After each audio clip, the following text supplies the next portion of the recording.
hackers roam free, and cyber experts are far too few. Two podcasters join forces with a man with mystical keys from the cyber universe.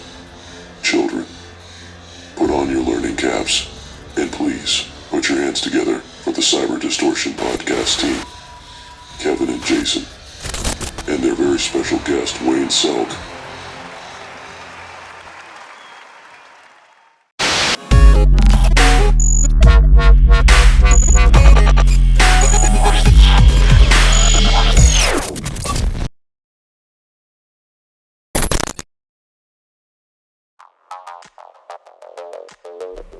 Episode 11, The Hitchhacker's Guide to the Cyberverse, with Wayne Selk.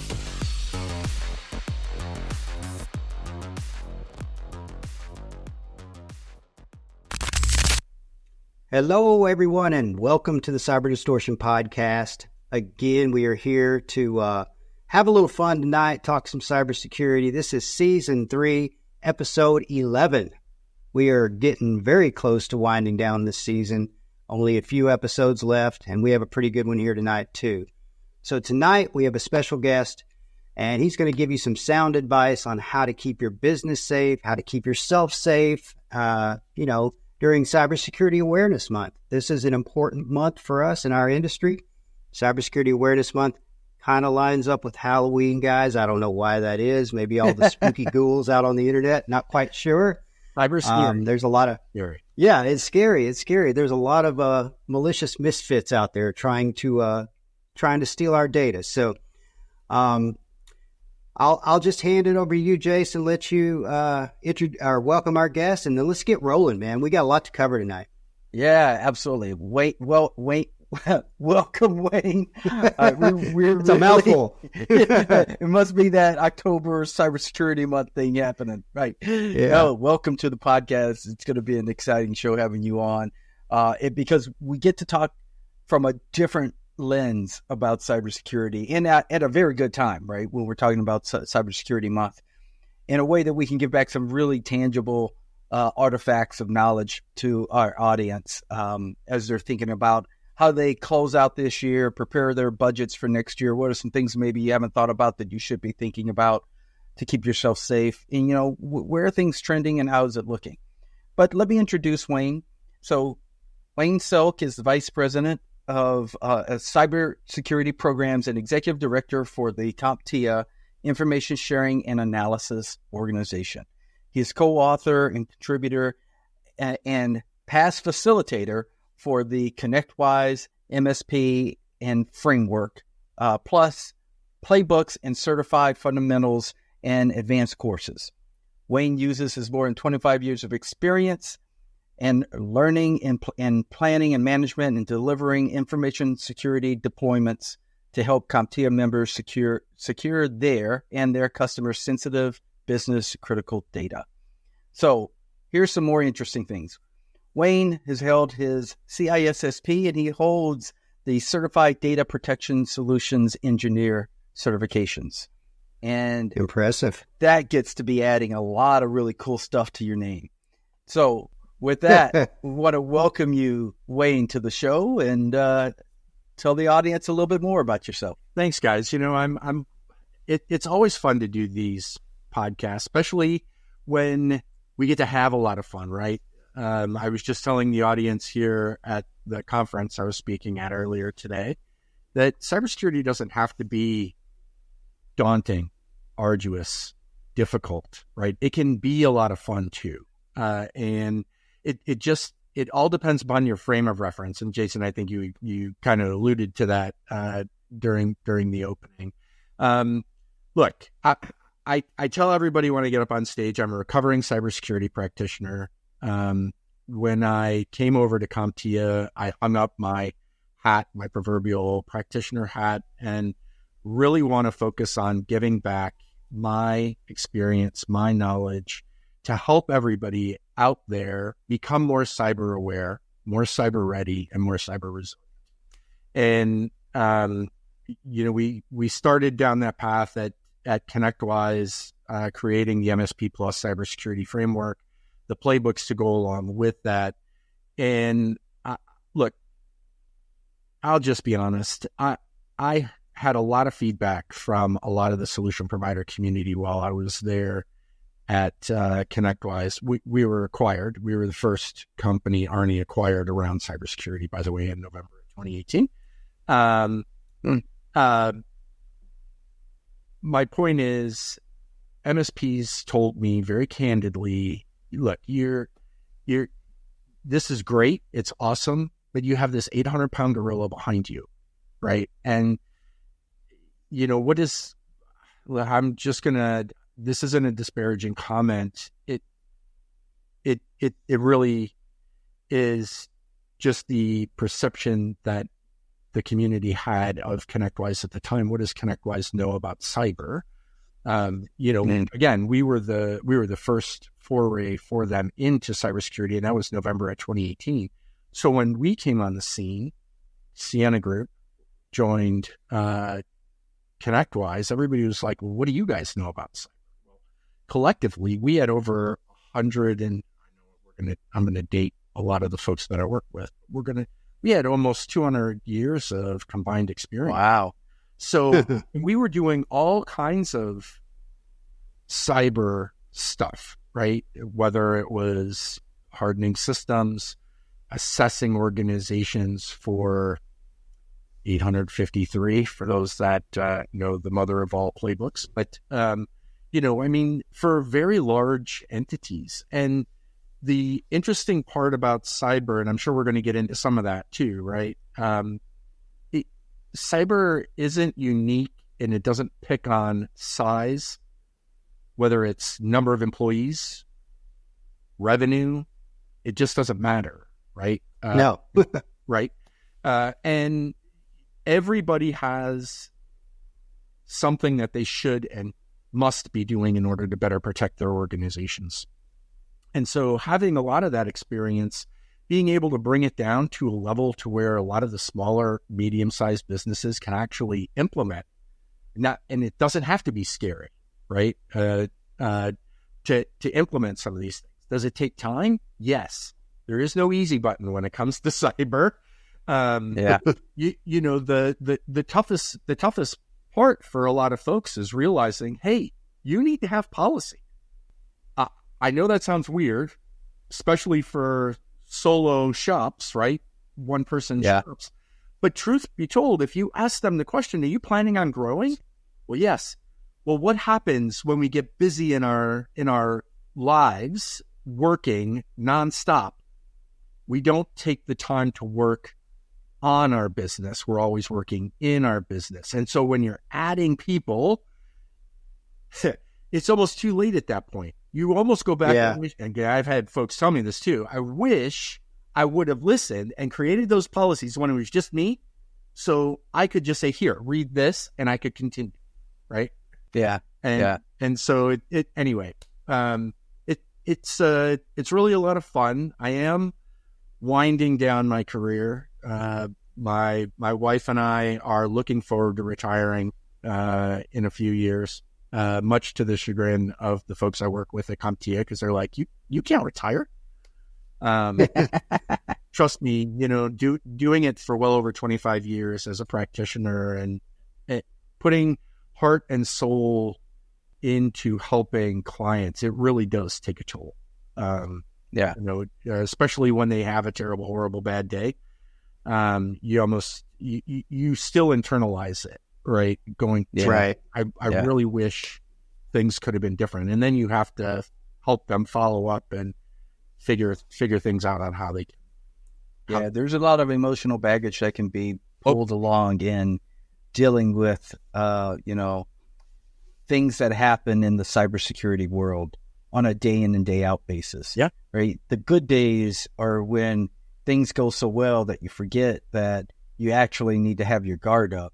But at the same time, that's when the alarm goes off in your head. You're just like, holy crap, something's going to happen really soon because there's been too many days of calmness. Right. If I'm to that point, something's happening soon. Yes, for sure.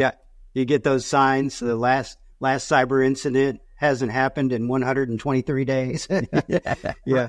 Now, we've talked to a lot of people on this podcast, to your point, Wayne, that they do tell us often, we internalize this stuff. We take this stuff home with us. And we all know. I mean, I've got 25 years.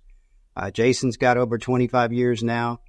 You're at over 25. I mean, we know there are going to be bad days, and people we've talked to on this podcast that haven't even been in the industry 10 years have told us the same thing.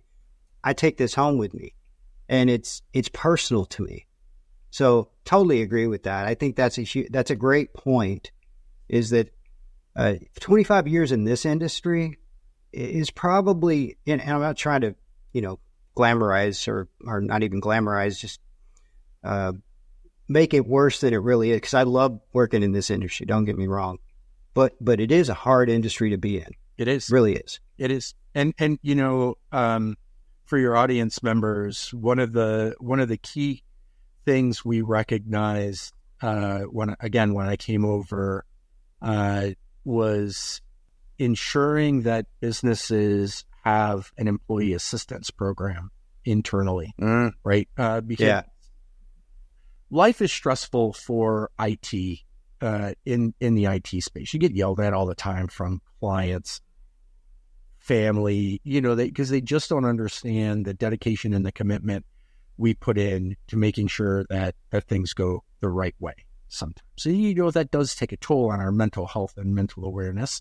And so I do talk to folks. And as a matter of fact, that at just about each of the channel cons which is one of our events, our big event, we've had mental health sessions that we've had some folks lead to kind of help find folks. There are some things we need to reflect internally on and ensure that we're doing right by our employees too, because the stress does take. That's an amazing call out too, because all the conversations we have with all the hosts we have conversations about from all the different angles. We do have some conversations like this, but very seldom do we talk about the health aspects of what is necessary to go along with, this industry. And quite frankly, it really is something that just goes along with business in general, right? All businesses should have some focus where they have support for mental health or other health-related issues for their employees, because it just improves the longevity of those employees and the happiness of those employees to continue to do good work for you. So hearing that's great. Seeing that you can go to a conference and have support for that, I'm sure that goes over very well. Yes. Oh, absolutely. I think you're highlighting, Jason, a future episode for us. Yeah, this is a good topic. We need to cover that at some point, because we've never covered it. I think that would be a great one. Yeah, that would be amazing, right? Because we don't talk about it often enough.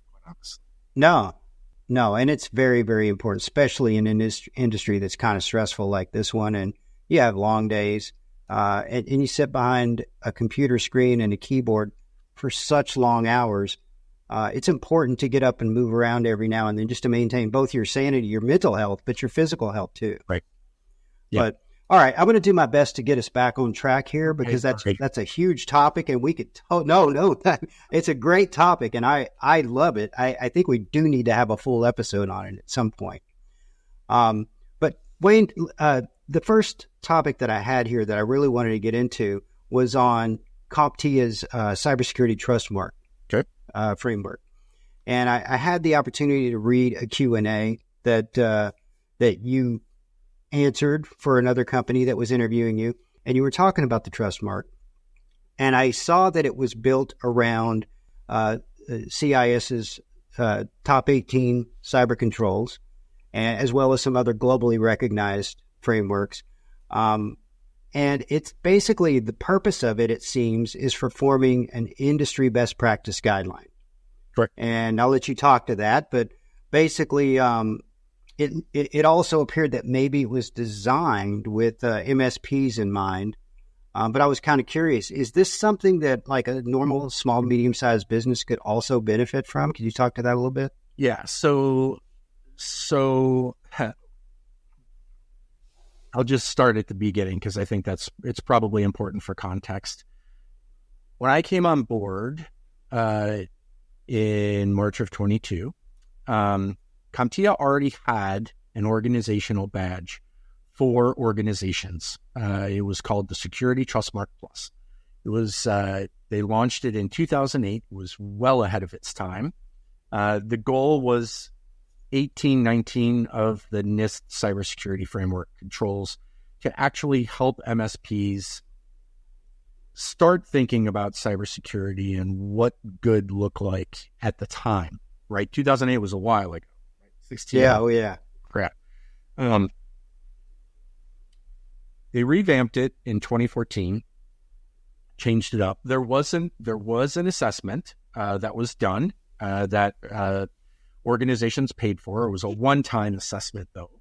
And the only thing you had to do in order to maintain that badge was pay your membership dues. Now, what a lot of your audience probably doesn't realize is we, as a trade association, which we are, a not-for-profit 501c6 here in the U.S.,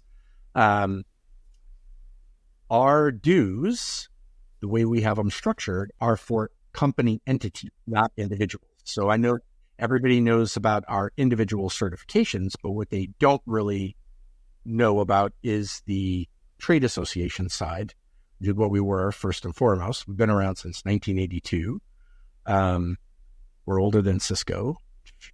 Awesome. That is, yeah. Right. Yeah, we started out as the Association for Better Computer Dealers, ABCD.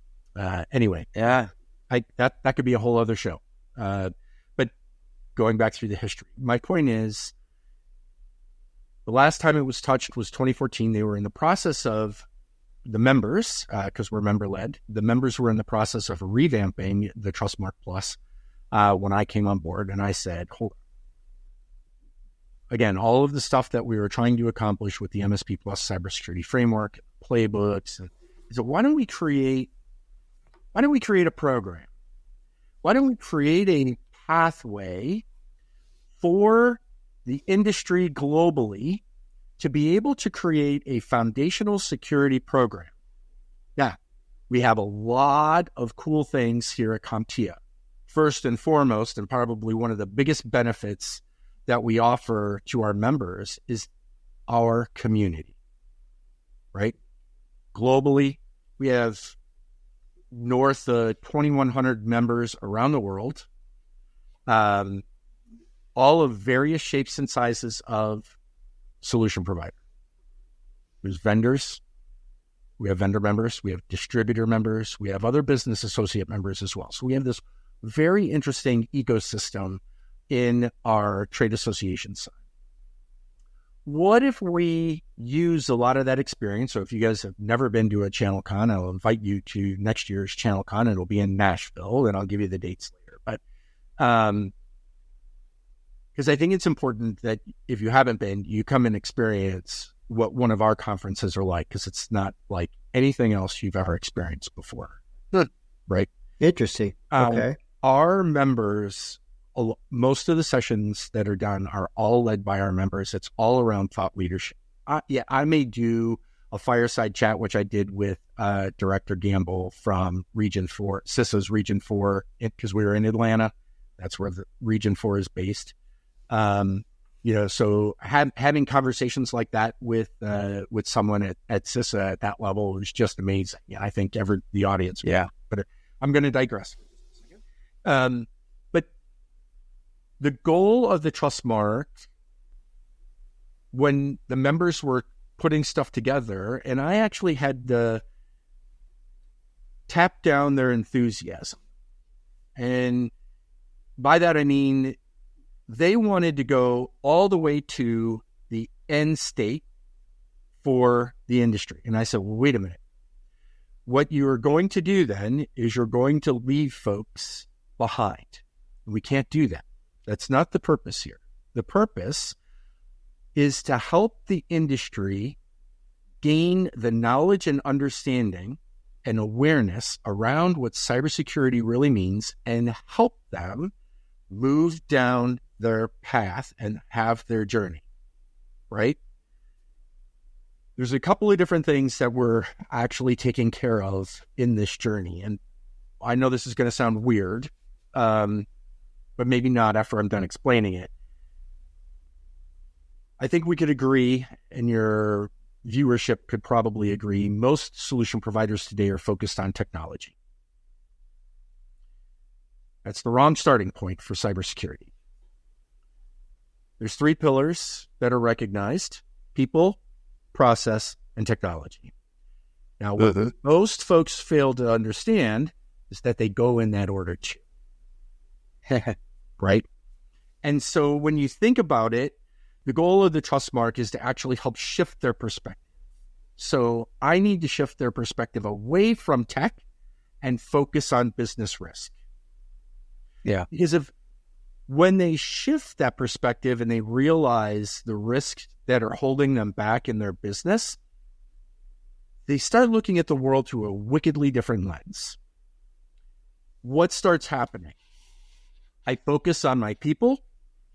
I can ensure that they're doing the right thing for my organization and they're helping me mitigate the risk that I have in achieving our business objectives for the organization. That leads to growth, not only through additional clients, but additional people. It adds more time and it adds more treasure to the coffers, right? Aside from that, when you shift into this security first mindset and start developing a better security culture around what's taking place, you minimize errors, reducing risk to the overall organization. That then starts translating down to how you're having conversations with your customers. Because what's the other big thing we hear? They're not buying it. I'm trying to sell it to them and they're not understanding what I'm trying to sell. There's frustration on both sides. The conversations are going like this. The business owner at the client site is looking for more of a business conversation. How is this going to help me achieve my business goals and objectives? Yeah. We can bring them together and teach the MSP how to have better conversations in this process. That again goes back to more time, more talent, more treasure in the coffers, lower risk impact to the business, not only for the MSP, but also for the client. Yeah. It continues to lower the impact to the MSP the more the client starts raising their awareness and understanding around cyber, because now they're doing the things that they've always pushed back on and implementing those things because now they get the why. They have a better understanding. So there's a lot of things going on here with the trust mark, quite honestly. First and foremost, we want to focus on the MSP. So to answer your question, right, we want to focus on the MSP because they're the gatekeeper, right? If once we get them on a path and on a journey, understanding business risk, understanding how everything plays in, working through the safeguards, when they're ready and they think that they get it, they got a good handle, then they can start having those kind of conversations and helping their clients, right? And so that makes sense. The whole thing balloons out from there. The interesting thing with that, what you just explained is a very specific approach to helping grow the knowledge share of cybersecurity from a perspective. And in this case, the perspective of an MSP working with clients that may or may not know what or how to take action in regards to cybersecurity, but know they have to do something. So they're saying, their board's going to them and saying, hey, you guys need to get me comfortable with the fact that you've got a good cybersecurity program in this organization. And they're like, okay, well, where am I going to go? I'm going to call this MSP up and have them, talk to me about it and show me some things. And then the MSP says, okay, this is what you need to do. And they're like, well, how do I know that I can trust that you're not overselling me on some of this stuff? Right. How do I know that that's really what I need for my business? Right. And bridging that gap so that they can get there and be comfortable a lot faster. That's a very, very, very important aspect to the approach. Kevin and I often will say, part of the reason why we do this podcast is specifically because we're trying to bridge gaps like that across all spectrums of cybersecurity so that people don't see it as this big, scary, technical world that you just got to have a bunch of smart people deal with this for you and they take care of it kind of thing. That it is absolutely something we all have to have an understanding of to some degree, right? We're all going to be experts at it. We're not going to be superstars at it, but we all need to understand how to be cyber aware. We do need to know that. And so how can we continue to grow and push that and give that in? And that leads me to this next part where, we were talking about frameworks earlier, and frameworks has been an area that Kevin and I have put some focus around in trying to educate more people around the importance of how a framework can actually help you and support you, especially if you're just getting started. And we saw some of the same struggles where people would see these frameworks and are like, okay, well, I don't understand. That looks very complicated. Now, how do I use that? And how do I know it's really helping me? And we really took upon ourselves trying to do extra things into a framework to help make it easier for people to understand. Whereas all you need to do is check these boxes if you agree.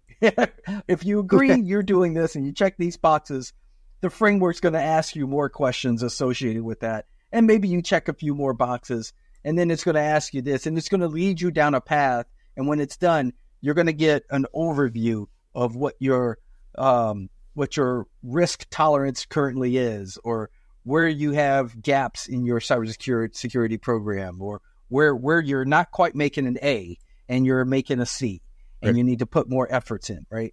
And that's what we were trying to do. So it'd be interesting to me to know from a framework standpoint, what you've seen and what you guys have been trying to do with CompTIA. I know a lot of things like KPIs have came up a lot with Kevin and I when we were going through our framework, because that's the next thing. Like, how do you measure success with all the controls that you're using with whatever framework you choose to use, and you start progressing down a path to completeness?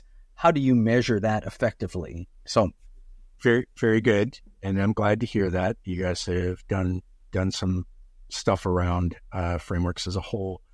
So interestingly enough, there is no end to a framework, right? Yeah. No, there is not. There's no end game right there, right? There is no completeness to a framework. No. Let me give you one analogy I used today during my session with folks. I asked the question of the audience: how many of you do online banking? Everybody raised their hand. Personal online banking. Everybody raised their hand. I said, how many of you have MFA associated with your personal online banking? Again, everybody raised their hand. I said, why do you do that? We got to protect our money. I'm like, very good. How many of you have MFA deployed everywhere at your organization? Not even half the room went up. And I'm like, see, I'm trying to understand here, what's the disconnect? Yeah, what's the difference, right? Right. I said, because let me put it to you this way. If your accounts are compromised at the business, now the business is giving you a paycheck, right? That's going in your personal account. If your business is no longer able to pay you a paycheck because you haven't deployed MFA and account credentials were compromised, now everything's locked up, how is that helping you in your personal banking area?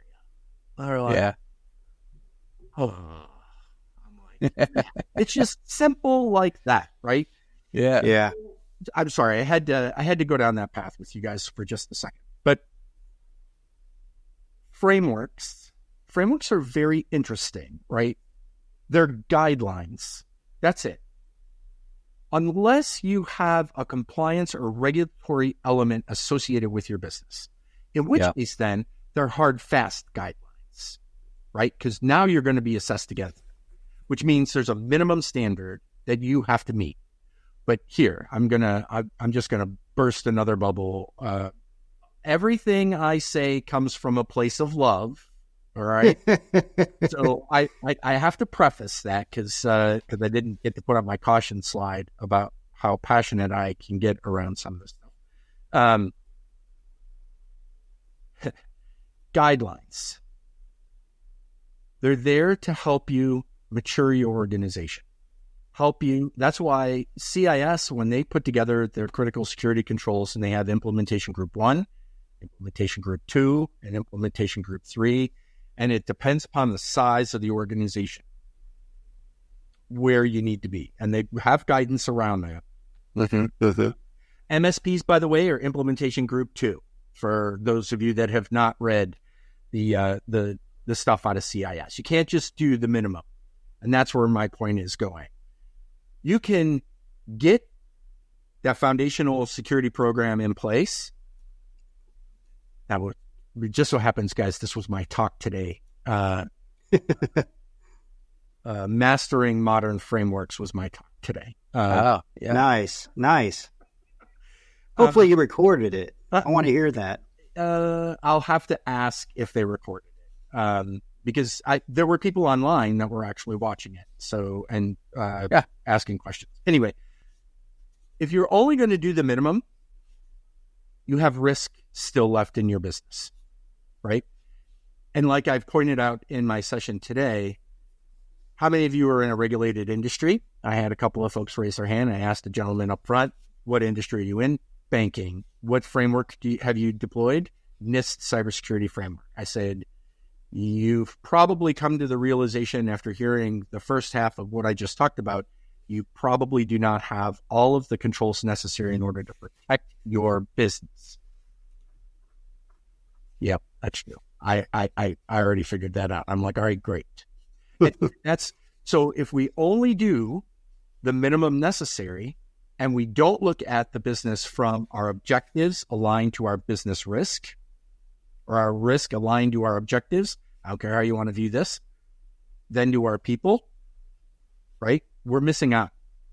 And as a matter of fact, I would be willing to bet that in most cases, you can mitigate most of your risk with your people, tuning your process, not having to spend money on technology. Yeah. That's the old story, though, that's the story that our most critical assets and most vulnerable assets are people.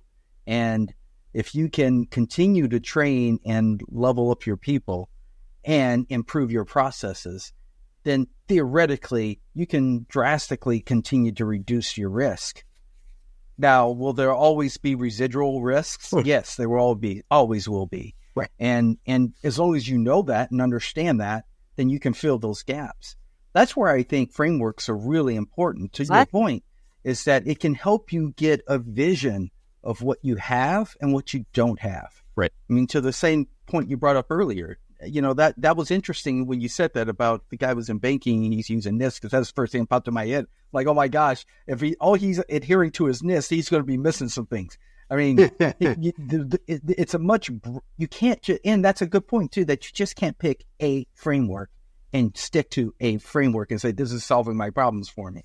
Because it's not just about the framework. It's about understanding how it fits into your organization and understanding what else you need, what other controls you need to have visibility in, and what other frameworks can support that.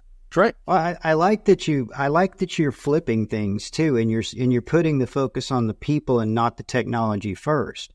Because you're right. A lot of people would say, well, I've got to protect my perimeter. I've got to protect, and of course you do. Of course you've got to have next generation firewalls and protect your perimeter. But to the point, I've put together a lot of presentations for the board of directors of our company and lots of cybersecurity presentations over my days. And one thing hasn't changed in the past over a decade. And usually somewhere in the first few slides, there's something about the primary cause of every breach. It's never the technology. It can be, but usually it's not going to be, because still over 90% of every breach starts with a human error. Somebody making a mistake behind a keyboard. So that hasn't changed. That one particular fact hasn't changed in over a decade. So the fact that you're flipping the focus on user awareness is huge. And user awareness, when you start talking about these frameworks, even though it's over 90% of your attack, or I guess you could call it your attack surface, your breach area, the breaches we hear about in the news, it's only one control. User awareness is one of those 18 controls we talked about with CIS. Okay. One. Right. It's pretty interesting that you can put a lot of effort in a lot of different places, and you do need to do that. You do need to eventually get there. Like you said, even small business need to be at IG1 minimum. And that's your Wayne, I gotta minimum tell you, baseline. Unless they're an MSP, they need to be IG2. too. Well, Yeah. yeah. I mean, I'm saying, yeah. Even mom and pop though should be striving for that IG1 if they're really wanting to prevent their data from being breached Right. or stolen. So we talked about the guidelines. The frameworks are guidelines. The next step to this, to pile on to what Jason was going with his question, policy is actually the guardrails, right? And so the reason policy exists is not to upset people. It really isn't, right? It is the manifestation of how we're going to, as a business, mitigate risk for our people, our process, and our technology inside of the organization. It is the way we need to run. You want to roll a ball down a bowling alley, that's fine, right? You want to strike every time. It's sometimes hard to do, by the way. 300 games don't materialize. But you could cheat and put the bumpers up, right? But the only thing that's going to do is ensure the ball stays on the lane and not go into the gutter. And that's what the policies are there for, is to make sure the ball stays on the lane and at least gets to its destination. Now, I like the analogy. the other thing policies do for you, because we were talking about KPIs, I like making sure that my policies have my measurable components built in, right? In my policy statements. Now, policies are not supposed to be pages upon pages. They're supposed to be very generalized statements that are measurable activities for the controls that need to be put in place to mitigate some, if not most, of the risk to the organization, right? It's not going to solve for everything, but it will solve for some of the stuff that you need to worry about. Those measurement activities are your KPI elements, right? And a lot of businesses fail to put those measurement activities into their policy. They just think they need them. And I hate, you used the checkbox earlier. I'm not a fan of checklists. Simply because just because you check the box doesn't mean tomorrow you don't have to check that box again, right? Mm-hmm. Yeah. A lot of times we just think we check the box and we can move along because, it's in place. Yeah. But there's no measurement of that activity because something changed. Jason changed something yesterday inside of our environment, didn't tell anybody, and now we're thinking it's one way, and Jason changed it to be completely gone. That's what happens, right? So we need to have those measurements to say, hey, everybody still have 15-character plus password, complex, passphrase, MFA still enabled, right? You need to make sure that those processes are in place to be able to double check and go back behind folks. It's always check and verify, by the way. Absolutely. Yep. Yeah. And That's a great point. And to your earlier point, that's exactly why this is not set it and forget it. Correct. You don't put a framework in and then say, well, my framework's in, cool, what's next? Right. Yeah. Well, do you have measurable KPIs? Are you looking at those over time? If not, your framework's not done anyway. Nope. You got a long way to go. Yep. You got a long way to go. And So that's here's one of the things. Here's what I like about, what we do here in this conversation that we're having. Kevin stated earlier around, when you look at a business, there's usually the point of attack is usually caused most often by a human making a mistake. Equipment, machines, software, they can make mistakes, but a human making a mistake. And we learn from those mistakes, and it makes us better. And we have conversations Time out, like Jason, this. real quick. I want to interject this real quick. yes, technology and systems can make mistakes, but usually whose fault is that? Misconfigurations. Who does the configuration? Yeah, it's humans. Yeah. Goes back to the human again. And you're selling exactly the point that I'm trying to make. So what I love about this podcast is our audience looks at us and they hear the conversations that we're having and they're like, you know what? I can't trust what Jason's saying because of the two of those people, Kevin's probably the one that made the most mistakes and I could trust everything he's saying. Well, they were right. They were right about the first statement with "I can't trust what Jason's saying." They were right there. Yeah. Right. Yeah. Yes. Well, I got one last thing, and then I think we should probably close this segment out and move on. We started to talk a little bit about KPIs, but I think it would be interesting for you to share with us, Wayne, some very interesting KPIs that maybe you've come across when we're trying to do these types of measurements. So,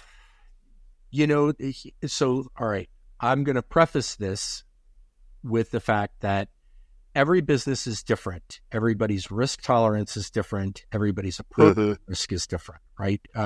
Again, it came up earlier. Risk is very subjective, right? Wayne's risk is different than Jason, different than Kevin. I can guarantee it, right? So, and the amount of risk that I'm willing to accept versus you two is probably wickedly different. Let's just caveat the conversation there. So when we talk about KPIs and KPI measurements, specifically to cybersecurity, I'll give you one someone brought up to me, which I think is actually really cool, right? We were talking about security awareness training earlier on. Yeah. They require, now where the system that they use is like a 65% pass rate, the business owner requires a minimum of 70% in order to consider it a pass. Oh. Right. So they're now relying on, like, I'm going to, again, place of love, mediocrity to creep into their organization. They're holding their folks to a little bit more of a higher standard. And what this business owner shared with me is that next year I'll probably raise that to 75. So what he's doing, right, is creating a pathway by which, and this is the same way the trust mark works too, by the way, right? We're not a pass-fail. We're a meets, does not mean partially meets. And by the way, you have got to have some really strong justification in order to say that this is not applicable for the safeguard that we have. I think I've only given away one not applicable. Only one. Wow. One on one safeguard. So my point is the KPIs should be I won't say a moving target, moving in the right direction, not all over. Right. Right. We want to use KPIs to actually improve the maturity of our organization and our people. Right? Don't leave them static. Because then what happens? I'll let you guys answer that. What do we become when we don't change anything? Complacent. Thank you. We become complacent. And then people start getting frustrated. Oh, man, it's cybersecurity awareness training time again. Yeah. I just did this. By the way, I just did my cybersecurity awareness training for CompTIA today. Right. I did mine yesterday. I did mine last week. So must be something about October again, right? Oh, yeah, it's Cybersecurity Awareness Month. But my point is, use it to improve your business, right? Don't use it as a 2x4 to smack everybody in line. Use it as an opportunity to help folks better understand. Yeah, but that also gives focus around, of course, how to approach a KPI.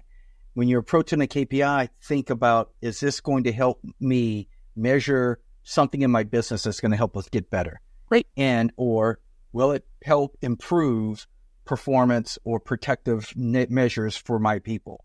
Right. If you can focus it like that, it can help you create better KPIs.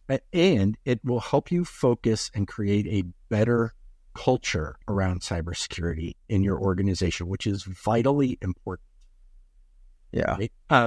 On top of that, and I lost my train of thought. It'll come back to me.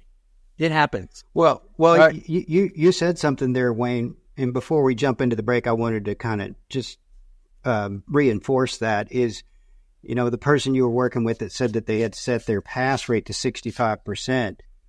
70. Our solution today is locked at 80 as a minimum.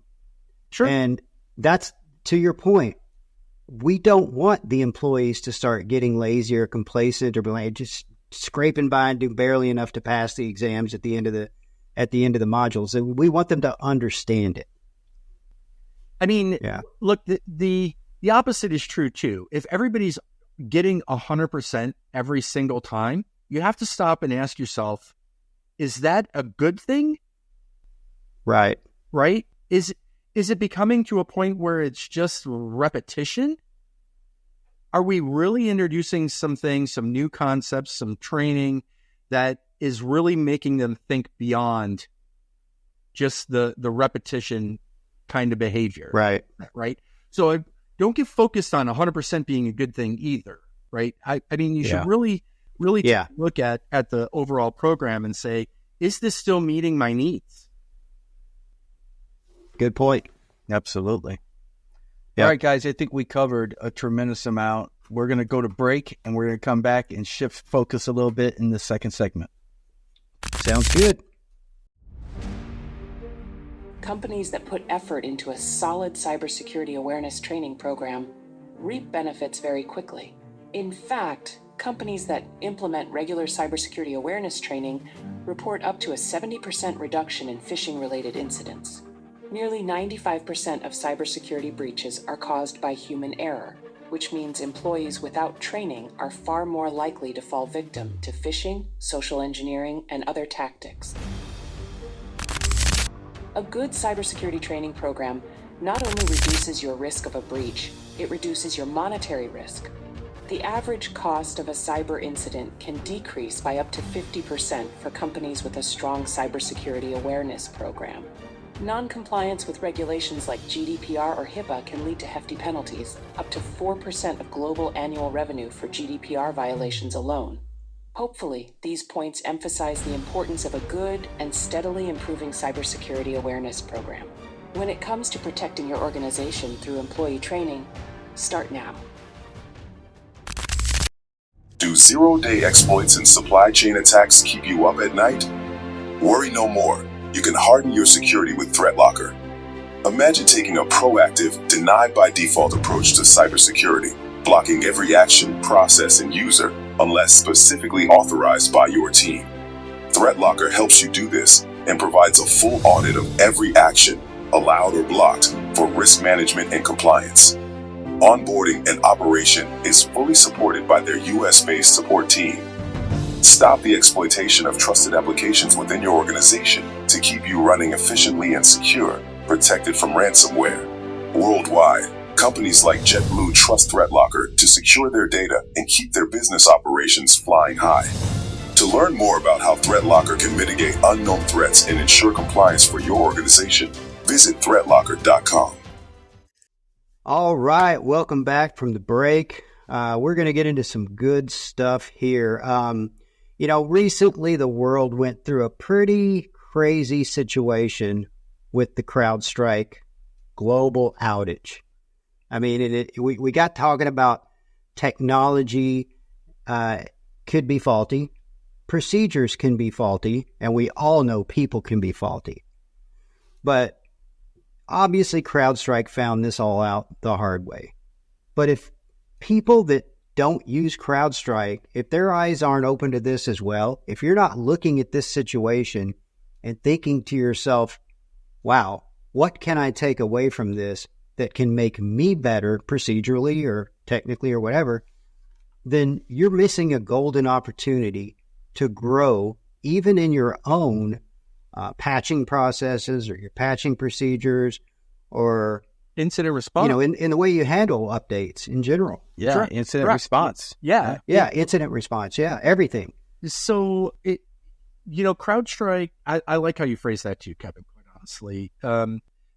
There are some really cool takeaways here, and CrowdStrike is just one of the more recent history items that even if you weren't using CrowdStrike Falcon, right?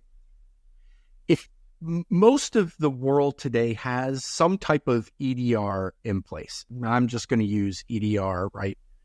Yeah. For the sake of argument, and just go to the specific technology.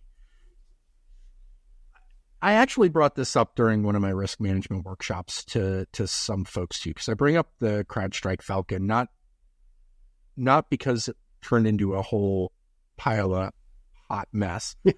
For some, not all, but for some, right? My comment though to folks, if you have another solution, I don't care, pick one, Sentinel-1, Huntress, I could go down the list. Yeah. I'm not just picking on those two, right? But what if something happened to one of those in a similar fashion? Now, we put a lot of trust in the technology vendor, right?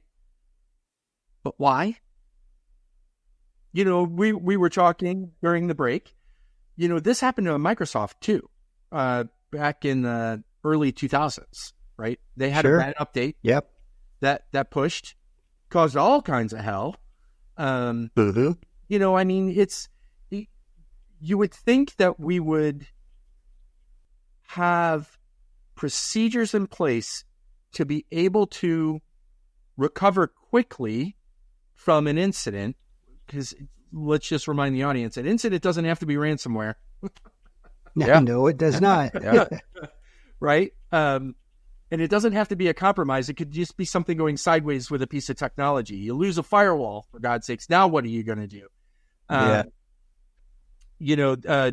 it's something that we have to work through. But I don't think a lot of organizations, and I believe Delta Airlines sued CrowdStrike over that whole mess. But the CrowdStrike response was perfect. And I'll paraphrase. You should have had processes in place too, right? Oftentimes we want to place blame, but we should internalize that sometimes first before we look to blame others, because we too are culpable in that CrowdStrike outage. Let's just be honest. Again, place of love, right? Yeah. Yeah, no, you're right. I know folks don't want to hear it, right? But oftentimes we have a very emotional knee-jerk response when something goes sideways that we perceive was out of our control. Right. It wasn't out of anybody's control. They just failed to plan for it. Yeah. Unless you gave someone else all your control, like in these cases where you're like, oh, they've got it covered. That's my protection layer, so I don't have to worry about it, right? Well, obviously, the larger you were as an organization, the worse it probably was for you in that particular situation, because there was maybe it'll only hit some of the machines and not all of the machines. Well, unless you're phasing out or phasing in your updates, or unless you had systems offline at the time that they released that content update, you were going down. There was no ifs, ands, or buts about it. Yeah, I did hear about very few organizations that became aware of it before it got pushed to their environment. That's good for them, yeah. But there's very few.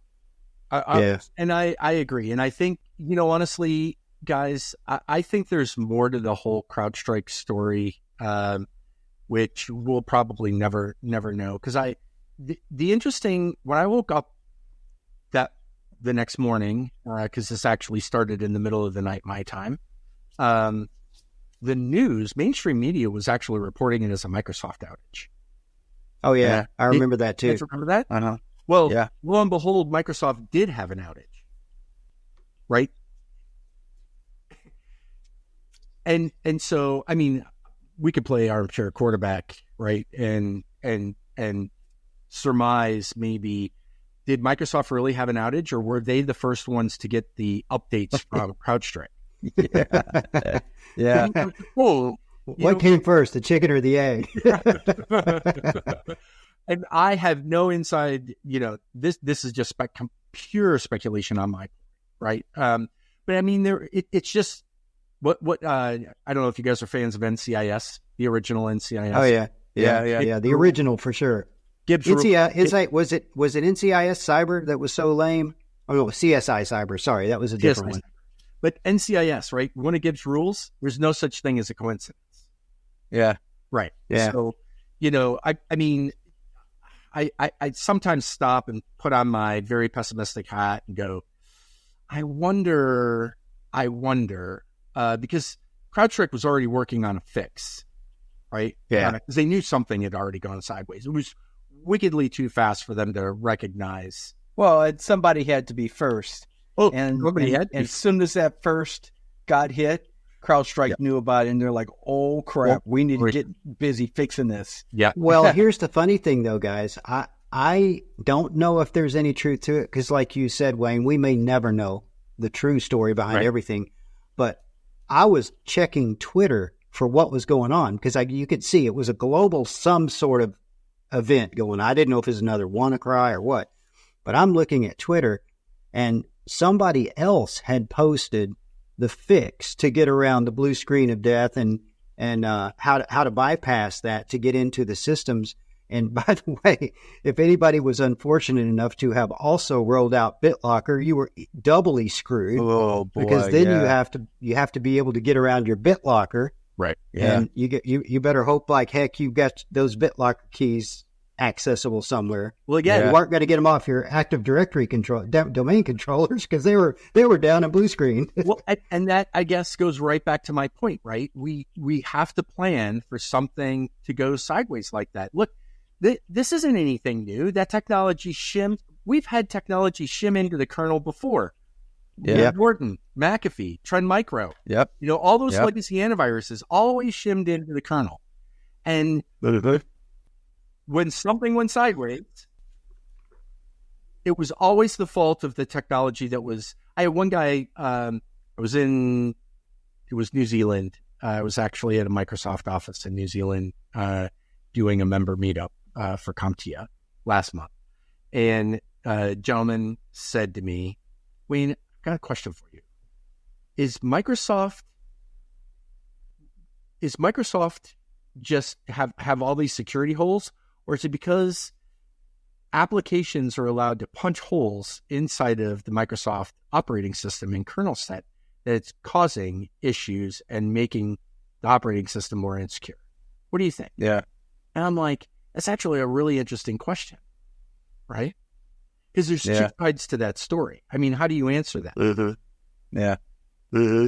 No, it is a fair question. I mean, that's like with anything, though. I mean, you put up a perimeter or firewall or some security perimeter, and you allow a path through. Correct. And that path then becomes compromised. Whose fault is it? Right. Yeah.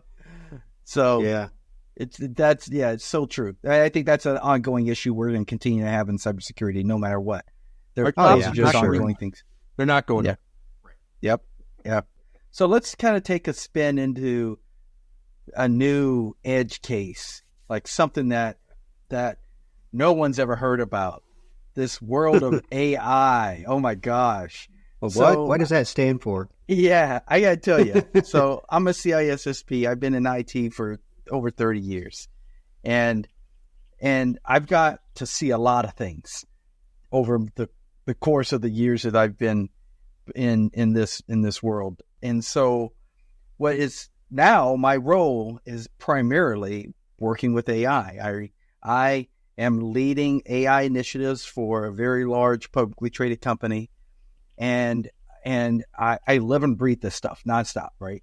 But I got to tell you, and in fact, I just had this conversation today. I was on a call with Oracle, and it's interesting, when you're working for a big company and you're doing really cutting edge work on a very disruptive technology that everybody wants to get their hands on.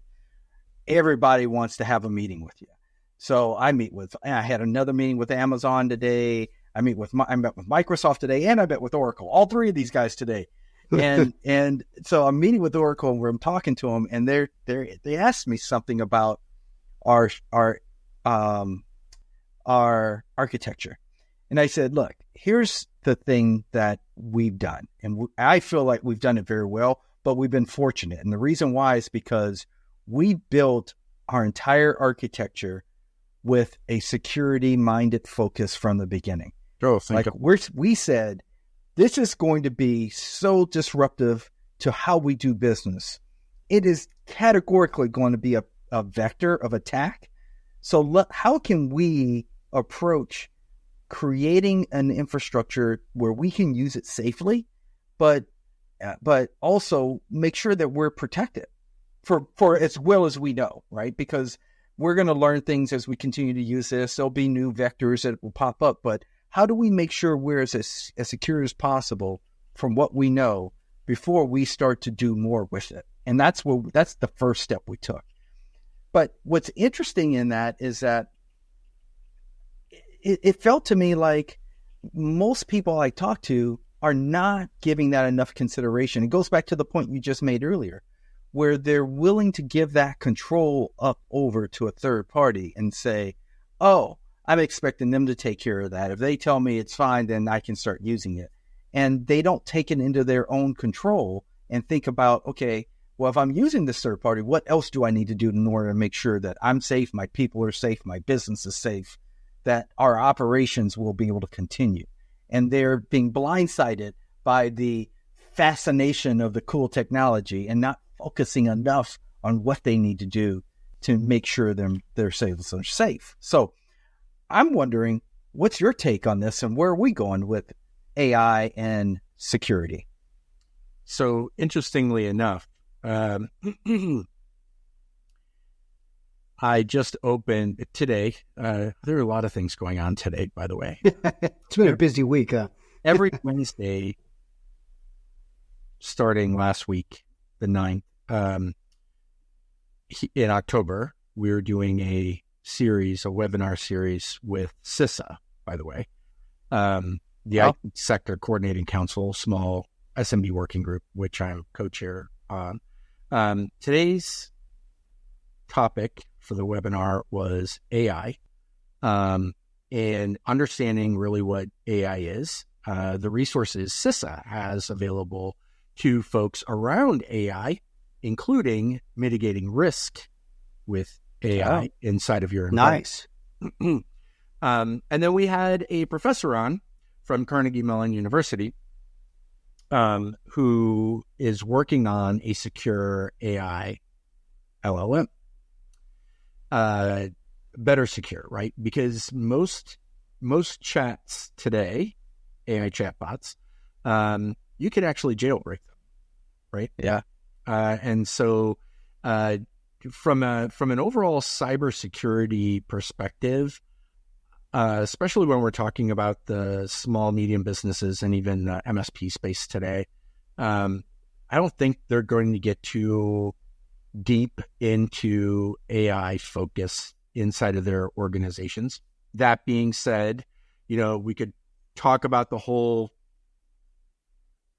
show that, those folks that enabled Copilot inside of their environments didn't have the proper permissions set on their SharePoint and OneDrives. Anyway, that's a whole other topic for another day, isn't it? Yeah. Yeah, Microsoft actually tells you that right off the bat. They're like, I mean, you could do this, but we recommend, they'll come in and do an assessment for you and tell you, well, before you do Copilot, you need to make sure you do this, this, this, and this. Well, they're not going to stop you if you're like, okay, no, I want Copilot. Yeah. You're going to get it. Check a box, turn it on. Anyway, right. But I think for the target audience, really, the AI focus that we're going to see and we've been talking about this internally, during our water cooler sessions, it's all going to be integrated AI into tech, right? And smarter, we say next gen firewall, right? But I mean, truly next gen from where we are today, where AI has been incorporated and it's doing a lot of stuff behind the scenes, right? You're not going to have any direct control over intelligence. It's going to be built into the applications and the solutions that you're putting into play. Let's just be honest, right? Now, there are organizations that are utilizing AI in a completely different area where it's actually, like I'm sure you are, Jason, incorporating AI into the solution, and you need to make sure that the safeguards are in place around it, right? But I don't see the MSPs doing what you're doing. You know what I'm saying? Right. Yeah. Yeah. Well, one comment I've been making, though, critically. is that over the last year, looking at where we were a year ago to where we are today, a year ago, a lot of the conversation was what's possible. Now the conversations and all the conversations a year later have been, this is what we've accomplished. Right. And we're hearing stories of organizations doing some really interesting things. Again, when I start to talk to them about security, it's just like, they don't know what I'm talking about. It's like, what are you talking about? Yeah, we're worried about security, but I mean, that's not a big deal for us right now. How is this not a big deal for you? Right. Well, that was the whole thing last year, right? When they decided to launch it and have it go public, and everybody was up in arms going, whoa, what are the safeguards around this? Right. I'm sure they had their reasons and justifications, but again, why was that not? Couldn't have been money. But so let's just bring it all the way back around. Why was that not part of the planning so that you were ready when you did want to go public? All of the safeguards should have already been there. Yeah. Right. I mean, again, we've been around a long time, right, guys? I've seen people, well, let's just hurry up and get it out there. We want to be first to market. Right. So you don't care about everybody else and their privacy, their data, any of that kind of stuff. You just want to be first to market. It's no wonder everybody talks about corporate greed. Whether that was it or not, that's one potential scenario. But, well, this is going to help revolutionize all the ways people do business. Okay, that could be another true scenario. But why didn't you put safeguards around it? Well, and so did the .coms. All the functionality needed to be there, right? It's the whole legacy IT thing. Well, we can't have security. We need functionality. Yeah. Right? Yeah. Anyway. Yeah. I mean, it goes back to 10, 15 years ago. Developers never developed with security in mind. They developed based on deadlines. Correct. And AI is nothing new. AI has been around since the 50s. AI is just now mainstream because ChatGPT took off and made it globally recognized and mainstream. The truth is, though, like you said, I mean, AI has been built into technology now for almost a decade. And that whole term of next generation firewall, next generation EDR, all they're really saying is machine learning intelligence built around AI in the technology itself. Yes. Yeah. Automated features that happen based on conditions and based on that machine learning conditional knowledge. Right. I mean, it's been here. Here's an interesting thing. Here's an interesting example of that. One of the conversations I had today was about the fact that this organization came to market late in the whole race, and they're trying to capture market share. And the best approach they could come up with, which is still a good approach, was instead of focusing on new LLMs and doing the LLM race or acquiring agreements with other LLM providers and bringing it into their cloud platform, what they are doing is they're monetizing on the infrastructure. And they're saying, hey, we know that in order for organizations to run these LLMs, they're going to have GPUs and they're going to have to have secure networks to run this stuff on. So we're going to focus on the infrastructure. And the only problem with that is a great idea, great perspective. The only problem with that is that they're banking everything on open sourced LLMs. Like entities saying, hey, guess what? I don't want to use someone else's LLM. I want to get an LLM and bring it down into my own environment, keep it in my environment, running on my own GPU and CPUs, and secure that environment and know that it's secured. Right. The only problem I have with that, and I told him this today, I said, great, I love that idea. The only problem I have with it is that if you don't also add into that a security level that interrogates the validity of those LLMs before you bring it into your environment, now you still have a flaw. So you're not giving your customers anything. You're just opening the door for them to bring bad stuff into a secure environment to just create more bad stuff. Yeah. So really sure. Yeah. Well, guys, all right, let's jump into another topic here real quick. So the Carnegie Mellon professor actually and his team, they actually created an LLM that's actually very secure, and it's using what they're calling circuit breaker stuff. So as you asked the question, they were using, show me how to hotwire a car was the stuff. And you can get around a lot of the prompt set by just adding extra elements into your prompt question, and it will still spit out the answer, right? Yeah. They created an LLM that they actually put up against, had a hack fest against I think it was all of them, 3 versions of their secure LLM component. Out of the 3, only one was able to get the jailbreak on 2 attempts. All the other 2 models had 0, and all the other open source models that they had were 40 and up. Yeah, absolutely. Yeah, I mean, it's so they're onto something, right? Yeah. Right point. Yeah.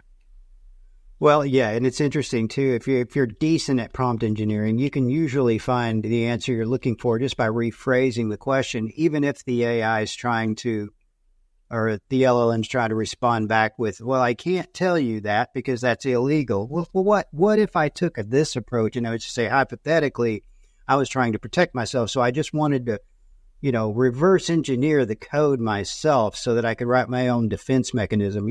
Start spitting out the code for you. It's funny how there's no way to really truly defend against that kind of thing today, and a lot of people are using ChatGPT and other chatbots for developing code that can be turned around and used for malicious intent easily. Yep, easily. Yeah, it's definitely a new era of computing and how we think about computing. Both as adversaries and good guys. It's a new era of how we think about it. Well, that's why we have using the technology for good and bad. We have to use more of a risk mindset, not a technology mindset, right? Yep, absolutely. Yeah, true. Right. True. Well, Wayne, I really would like to give you the opportunity here for us to talk about your top 5 recommendations for any organization. If I said hypothetically, you can only give 5 recommendations for the rest of your career to help organizations stay cyber secure, what would those top 5 in your mind be? And I know there's way more than 5, but if we had to narrow it down. All right. So you're going to have to, I'm going to have to use my fingers, just so I don't. Okay. All right. I would say first. I'll edit in a counter later. First and foremost, if you don't have a framework, pick a framework. If you already have an existing framework, make sure that you encapsulate all of the other controls that you need in order to better protect your business. Now, in order to do that, you need to understand what your business objectives are. Right? That way you have something to mold your framework too. Yeah. Okay. Hello. You should, if you're a business owner, you should already know what your business objectives are. If you don't have a business plan, talk to these 2 because I'm sure they can help. Number 3, align your risk to your objectives. Bring it back to the framework, right? The framework or your guidelines to help you understand how to mitigate most of the risk so that you can be successful with your organization. 4, policies are important. Make sure you set up those guardrails. Make sure they're properly aligned to the framework to mitigate the risk so that you can achieve those objectives, right?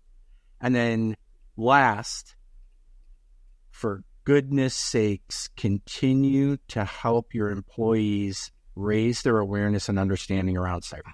I knew what 5 was going to be. I knew it. I knew it was in there. Of course, man. That's awesome. But it doesn't just have to be the formalized security awareness training programs that most people think that they need, right? It's technology, by the way. Have folks, in their own words, give them a policy at a staff meeting, have them regurgitate what that policy means to them.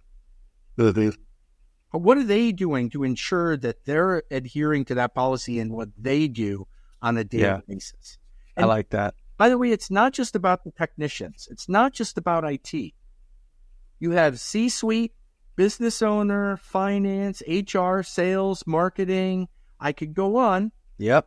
So this is an organizational thing. This isn't just an IT problem. It's a Amen.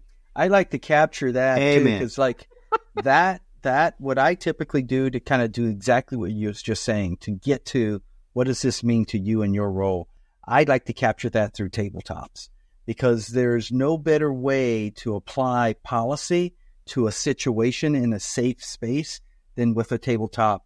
And a tabletop can go across all levels of the organization.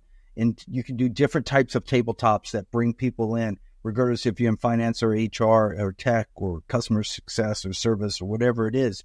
You can bring people in to a situation that's dealing with an incident that occurred. How are we operating this stuff? And it happened in your department. How are we operating? Yeah, it's a good point. And that I was going to say, it's also exercising as a bonus your incident response plan.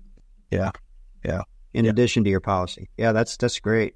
All right, so I hit all 5, by the way. All right. Well, here, before Good we go to job. break, I want to capture one last topic. And so you were with CompTIA, and as you knew this was going to come about, we've got to get into some certifications. Oh, yeah. We've got to get into the juicy stuff. Now, one thing that I appreciate very much is when I try to look at how to bring up new people into cybersecurity, what's a path that I can put them on that gives us some guidance in achieving small steps forward that they can learn and continue to move forward. And certifications can help a lot with that. And CompTIA has done a very good job of that for a long, long time. And so there's the standard 3, the 3 that I believe is just knockout. You're bringing somebody new in. Those are the ones that you want to get these people to aspire to complete. And it might not be the same 3 that Kevin thinks about, but I think it is. I think Kevin thinks these are the same 3. Oh, I know. I already know the 3 you're going to pick. I know it. Well, okay. Why don't you tell me? Tell me what they are, Kevin. It's going to be A+, Network Plus, Security Plus. That's the easiest path into cybersecurity if you're a newbie or right out of college. Yeah, absolutely. And it's a real rounded path, right? It covers quite a bit of information that you will need to know in order to get started. Now, surprisingly, it covers surprisingly more than I thought it would cover. Yeah. It just in those 3. Yeah, for sure. Well, what I'm interested in, go ahead, Wayne. Oh, well, I was going to say, and maybe this is going to finish your thought for you, because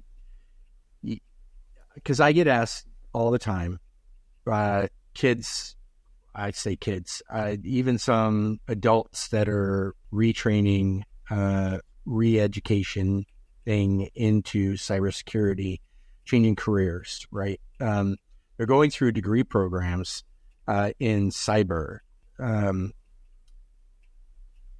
One, they need to make sure that they're getting experience in networking. Yeah.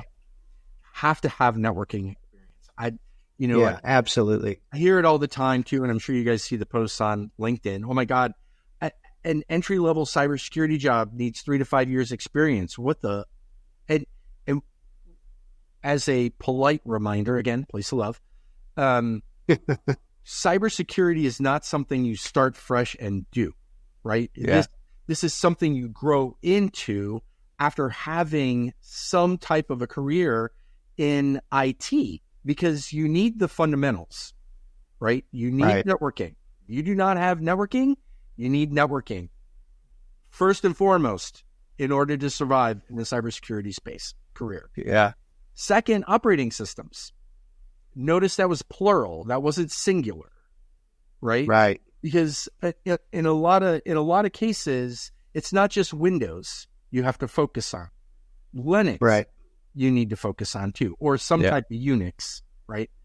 Level operating system, and then some type of programming capability, right? Yep. And then we can worry about getting you into the applications and how all three of those other things kind of work together to send those packets across the wire that can get intercepted or massaged and changed, and to be able to break in and compromise a vulnerability piece of technology. But unless you know all of those other things, you're going to be lost. Yeah. So you can't defend what you don't understand. Well, you can't defend what you don't understand. So honestly, Jason, the best starting point for anybody brand new, put them in a help desk. Yeah. Trial by fire, baby. I've actually talked to so many people that have come up into cybersecurity through that path. Yes. And why? There's two big reasons why I recommend, especially folks that have no cyber knowledge whatsoever, no IT background. They just decided to jump into a 4-year degree.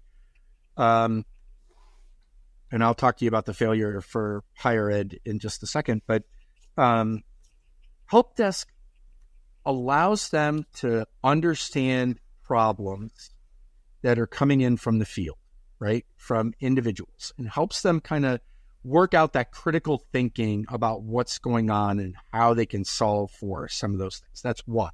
It's a very critical component to cybersecurity as a practitioner. Two, with those same individuals, they're having to deal with people. They're having to deal with pretty pissed off people because working right. I can say that on your podcast. But it helps them understand how to de-escalate and still achieve an objective, which is also critically important as a practitioner. Those are skills you cannot be taught. You have to learn them, right? And so help desk, I know it sounds like, oh my God, I'm starting at the bottom of the ladder. You are, but you're actually using it as a stepping stone, a very quick stepping stone, in order for you to understand. Very quick is the key. Yes. Very quick. And they don't see that. I learned by trial by fire, answering help desk calls. Even as a network administrator, we were told on day one, you're never going to be too good to take rollover help desk calls. By the way, you don't outgrow them. Right. So we were doing that as network admins and as network engineers. You just move up in the tier to the point where if the phone's ringing, it doesn't come to you unless the other guys aren't available. But you're always in the queue.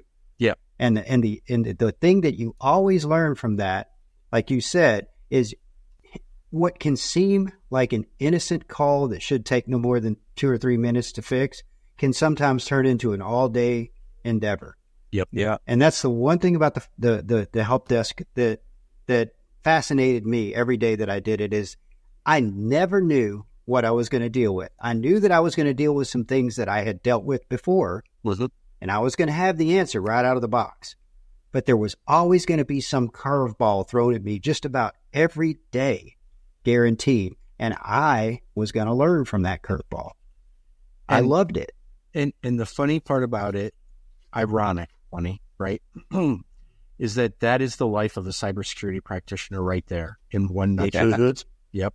Because for sure, you're dealing with all of the nitty-gritty little crap, and then all of a sudden this humdinger comes out of nowhere. You're like, yeah, right. Just happened. Yeah. Have you two guys, have we not all done this? we're planning for the week upcoming, right? We sit down on Sunday afternoon, maybe even Sunday evening, and you're like, all right, let me look at my calendar. Okay, I got 3 meetings tomorrow. Cool. I got a little bit of time to get some other work done. You put together your hit list, your to-do list. These are the things that I'm going to go in tomorrow, and I'm going to crank these out.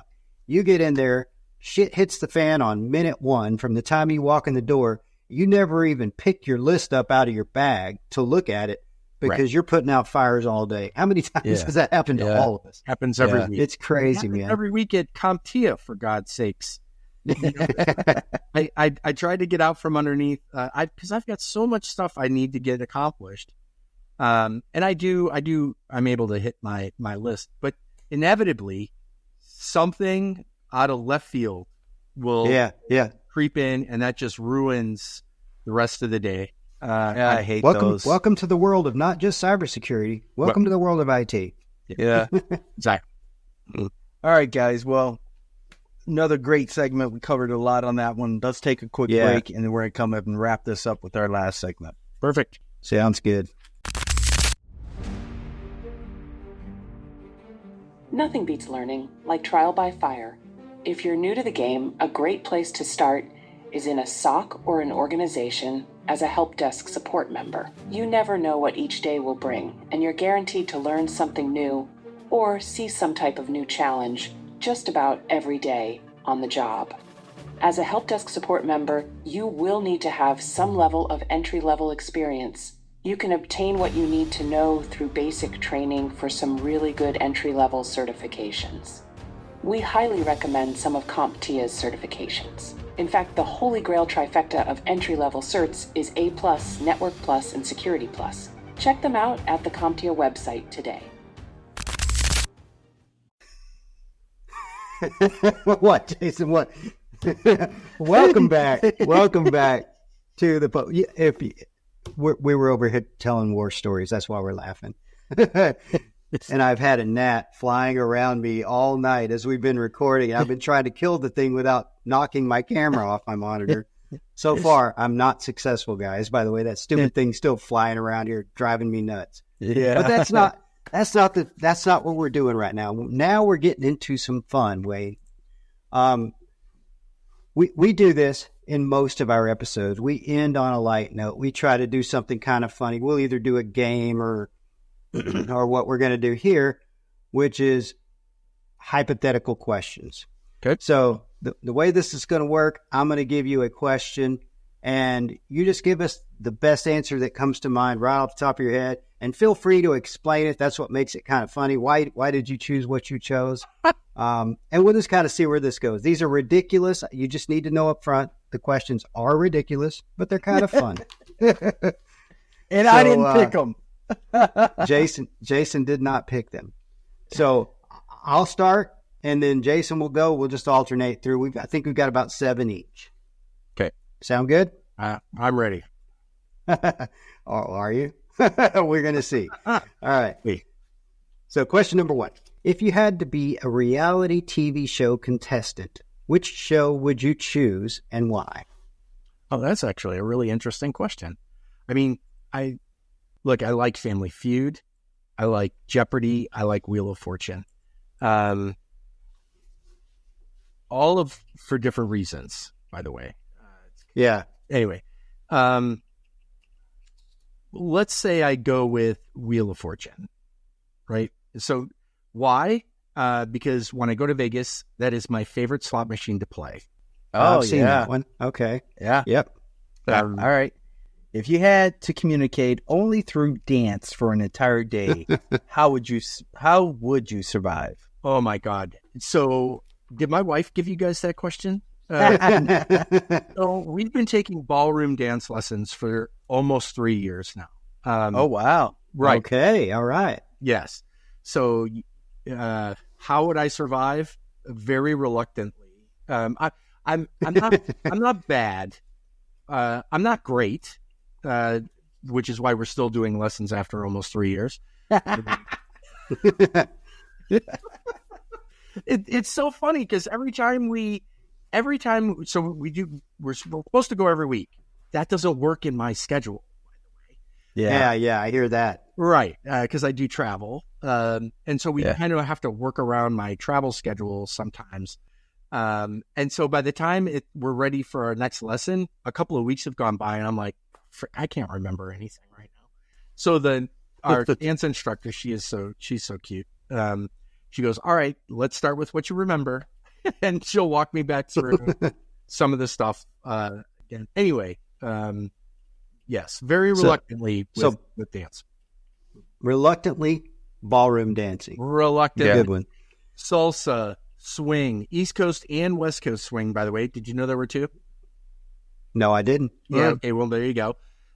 We don't like foxtrot. We don't like the waltz. We do rumba, salsa, and bachata most of the time. So all the ones we see on Dancing with the Stars, you guys know them. Yep. Wow. Okay. All right. Well, that's impressive. I am a terrible dancer. I'm a terrible singer. Luckily, I've got my great looks to live by. Yeah. Well, that's how why I get you're by. a little poor now. There you go. Shut up, Jason. I didn't ask you. All right. Question number 3. If you could switch bodies with any person for 24 hours, who would it be and what would you do? Wow. Do they have to be living? Okay. I'd hate to be taking over a dead body, but let's go with it. Yeah, sure. Why not? Well, I honestly, I would. As soon as you take over their body, they're resurrected for a day. There you go. Thank you.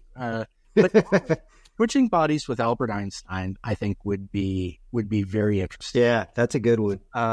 Because I'd really like to understand more about his mind and the physics. Yeah, him or Nikola Tesla.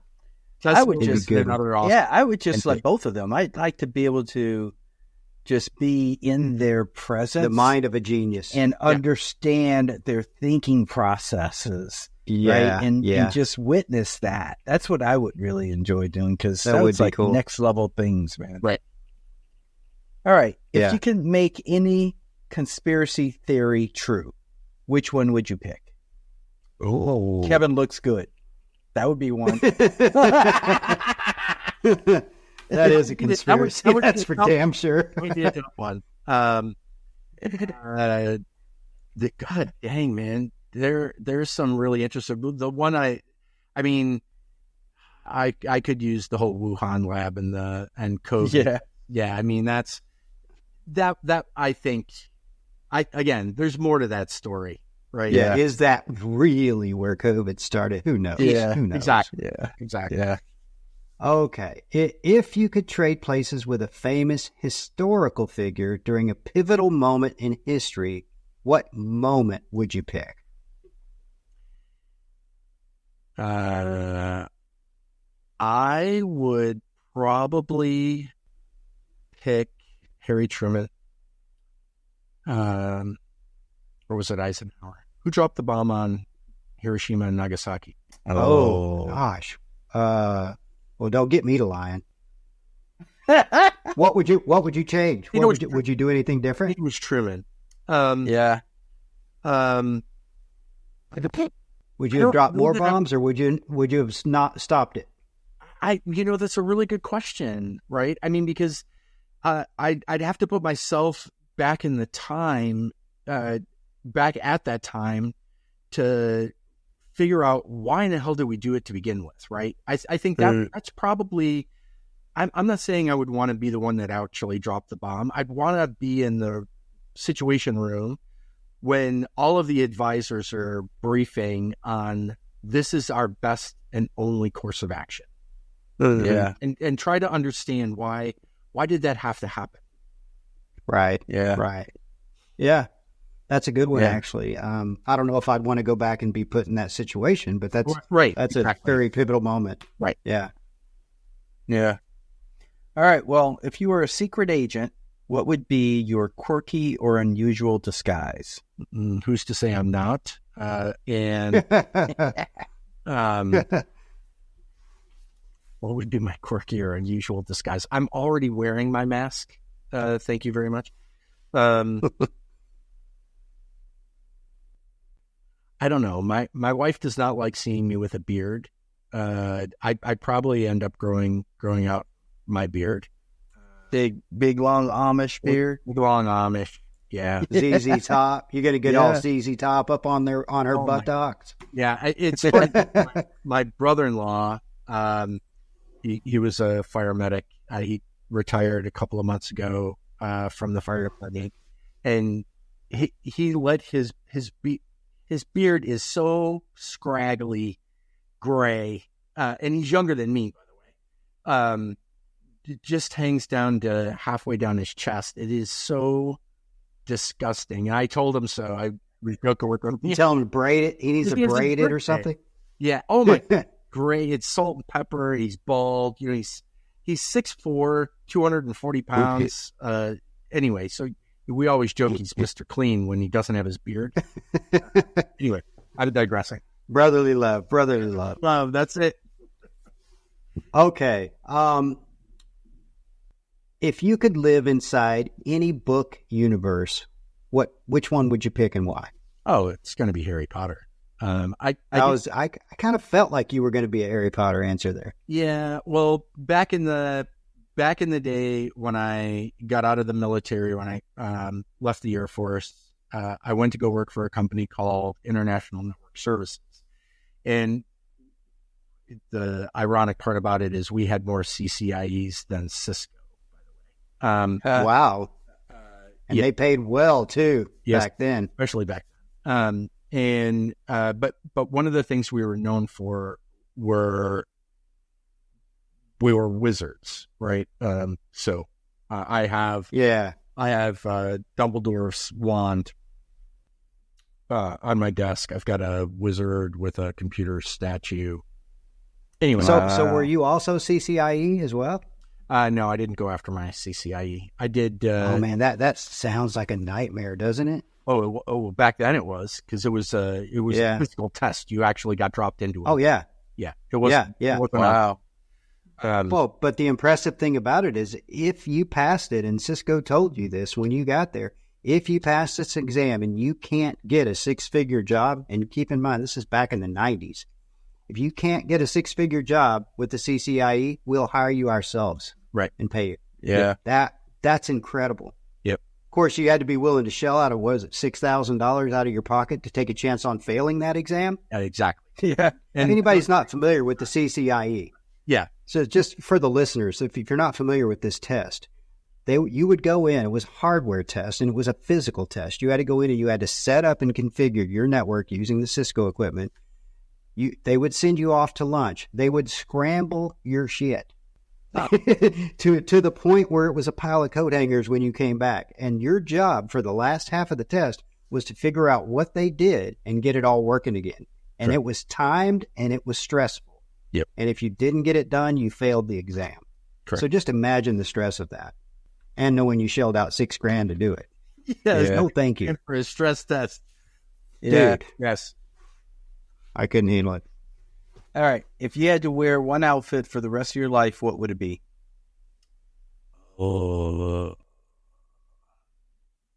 Business or leisure? Either. I mean, because It'll be forever. one outfit for the rest of my life. Honestly, it's going to be pajamas. Pajamas. Got it. Would you? Yeah. Hey, got to be relaxed. if you have to do it, I hate to work in my pajamas, but I made this bet on this hypothetical game with these guys, and now I got to. Oh, Jason, you pick your Speedo, wouldn't you? Yeah, of course, Kevin. Of Your purple course. Speedo that That's you what I used look when the you were best in. Carmelicious. Yeah. we got a long running joke about his Carmelicious dancing background. Yeah. Oh my God. See this mosquito. This for sure. Oh my gosh, no, you don't. All right. Number 9. We're getting off track here, guys. All right. If you could rename Earth to anything else, what would you call it? If I could rename Earth to anything, Rename Earth. Anything you want. anything I want, well, why wouldn't I just keep it at its original name of Gaia? Gaia. World. Gaia. No, I wouldn't call it Wayne's World. I'm not like that. I mean, Big Blue Marble. Yeah. I like Gaia. Yeah. I'm going to have to look it up, but I like that. That sounds better. Correct. All right. If you could implant a false memory in your own mind, what would it be? A false memory? Why the hell would I do that? Yeah, it might be fun. Yeah, you could do a good one. Good false one. Let's see. A good false memory. What do you guys consider a false memory? Something Well, that didn't happen. Say go back hundreds of years and you could be bigger than Caesar and have twice as many servants and concubines and people.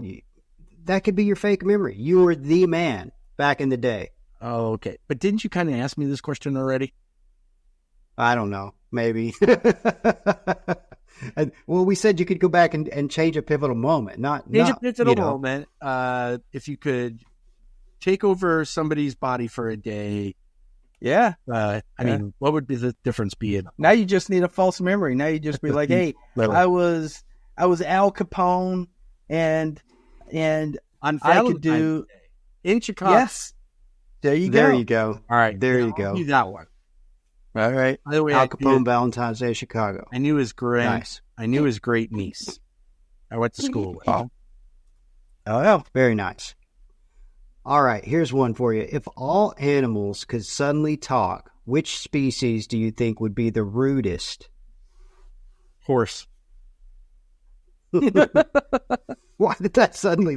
I just saw a horse like looking out of the corner of his eye, looking at me, looking all down on me for some reason.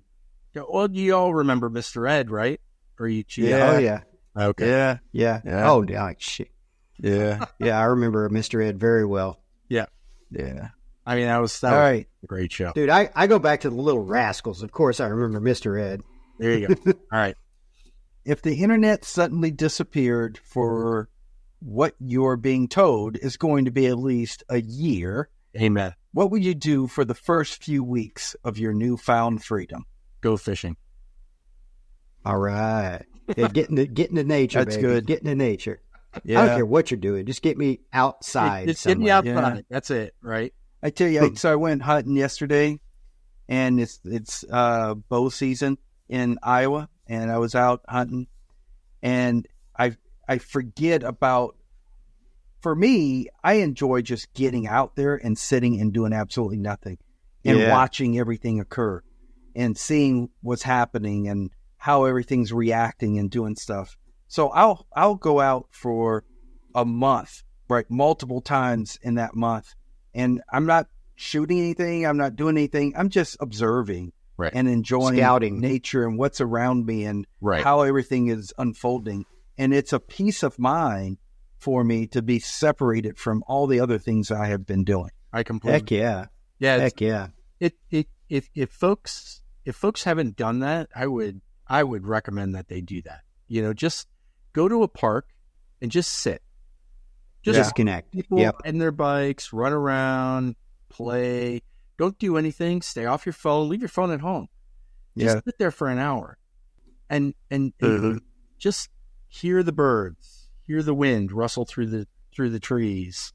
You know, it's very peaceful. Yeah. It gives you a very different perspective on life, and it gives you a lot of introspection too. And that's what a lot of us need. A lot of us need that. For sure. Okay. The last two are pretty crazy. Oh boy. Buckle up. Okay. Let go. If you could live in a van for 2 years with only a 1 hour break to get outside and stretch your legs, work out, eat, do whatever you wanted to do, would you do it for $10 million? No. 1 hour in a day? What am I doing For 2 years. I mean, dude, I still have to go to the bathroom. Well, you get to get out. You could go in the van. Yeah, you better hold it They'll for give you your a hour. bottle. Yeah, but I They'll didn't give you a have bucket. body in the van, and I still have to. Thanks, no more. 2 years would be brutal, man. I'd but just hey, like guess to what? remind you. I would If you just like to made it- remind you, I didn't pick any of these. If you made it, you're retired for life. Just 2 years. Good No. Lord. Not happening. All right, last one. Would you do everything in life but but everywhere you go, you have to travel with your pet spider monkey. And you can only put them down for a 1 hour break to do whatever you wanted. Again, 2 years, also for $10 million. With a spider monkey. With a spider monkey. It has to do everything with your spider monkey. So the interesting part about that is the spider monkeys actually enjoy being connected to their human, and they don't like leaving you, except to go to the bathroom. So again, we're back to the whole potty thing. Yeah. And for 10 It million, always comes back to the potty thing, right? back to the potty. But I could go anywhere, and I just have to take the spider monkey for 10 You million. have to take them with you everywhere you go. You have to have them with you everywhere you go. 1 hour, you can set them down. That's a no-brainer for 10 million. Yeah, absolutely. I would do that one. I wouldn't do the other one in the van. I would do the spider. Yeah. Then after you retired, you could take your spider monkey to wherever you wanted to go, Bora Bora or whatever. You could let him live in this life of lavish luxury as a spider monkey on top of the world, and you could be in peace and freedom. So Living off that 10 mil. So it's interesting. We lost our dog 4 or 5 years ago now. I can't remember. And we swore, my wife and I swore, we were never going to get another animal. Yeah. Because we don't like animals. But we knew we were going to be retired. And we like to travel. We like to travel a lot. And so, just having an animal to take care of just wasn't going to be in the cards. My mother-in-law, however, lost her dog the year after we lost ours. She was devastated. And so we've been trying to get her a dog for 3 years. And she was pushed back.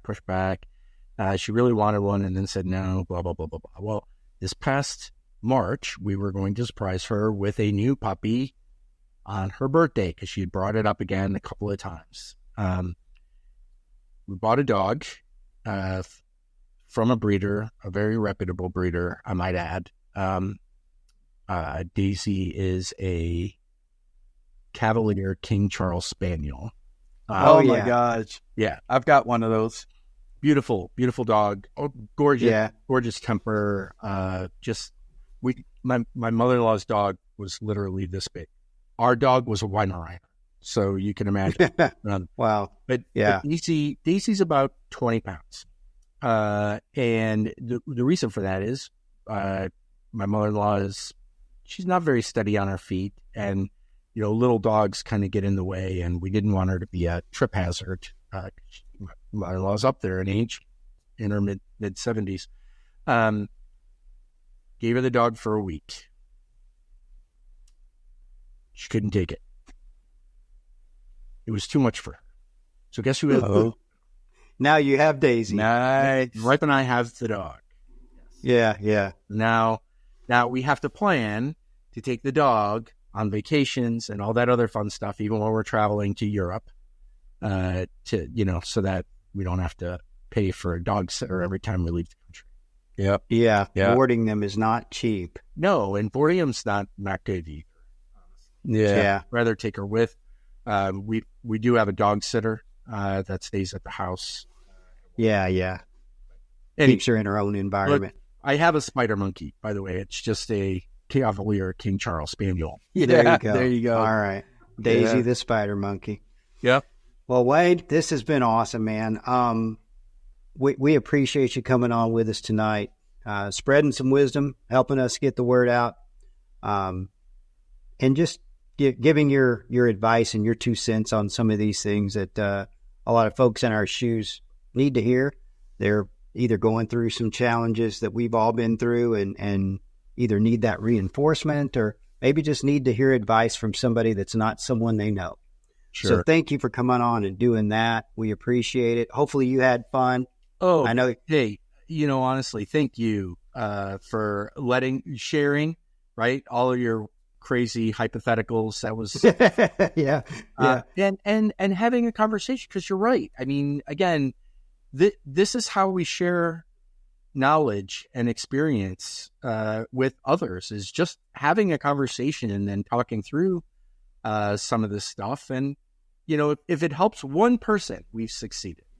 Right? Yep. Amen. That's what we said. That's what we said when we started this thing. Yeah. If we get that out of every episode, we've done something. Yeah. So, thank you too. Thank you for coming on. One last question. Yeah. Can people find you on LinkedIn if they need to hook up? Yes. My name, exactly as it's typed down below. Wayne. Got it. Perfect. Jason, yours, buddy. All right. Well, Wayne, thank you Close again for joining us and putting up with all of Kevin's shenanigans. and he was pretty light tonight, by the way. Because Kevin likes to get off the rails a little bit. But thank you. It was a fun conversation. Like I said, as we were going through this, there's so many nuggets of really good pieces of information that could help someone or support someone on their journey.